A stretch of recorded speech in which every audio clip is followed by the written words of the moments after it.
তুরস্কের ইতিহাসে ভয়াবহ ভূমিকম্পের 2 বছর, এখনও চলছে পুনর্বাসন। আগা খানের উত্তরসূরি হলেন ছেলে প্রিন্স রহিম আল হুসাইনি। ভারতে চা উৎপাদন কমেছে 7.8%, বেড়েছে দাম। বিশ্বের সবচেয়ে শক্তিধর 10 দেশ যেগুলো। গাজার উত্তরাঞ্চলে ক্রেন ধসে 2 ইসরায়েলি সেনা নিহত। সংসদে বিরোধীদের তোপের মুখে মোদি সরকার। আন্তর্জাতিক গণমাধ্যমে শেখ মুজিবের বাড়ি ভাঙচুরের খবর। চীনের পাল্টা শুল্কে কমতে পারে যুক্তরাষ্ট্রের তেল রপ্তানি।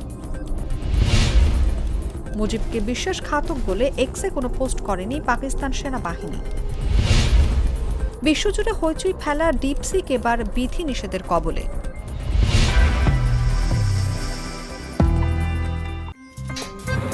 আমার একটা স্মার্ট সিদ্ধান্তে 25% গ্যাসের খরচ কমেছে। ভাবছেন কিভাবে? সাধারণ গ্যাস স্টোভ বদলে আমি এনেছি আরএফএল গ্যাস স্টোভ। এর সাইন্টিফিক নজল ও ব্রাস বার্নার ক্যাপ সমানভাবে তাপ ছড়িয়ে রান্না করে দ্রুত, তাই গ্যাসও বাঁচায় 25%, টাকাও বাঁচে 25%। আরএফএল গ্যাস স্টোভ নিরাপদ ও গ্যাস সাশ্রয়ী।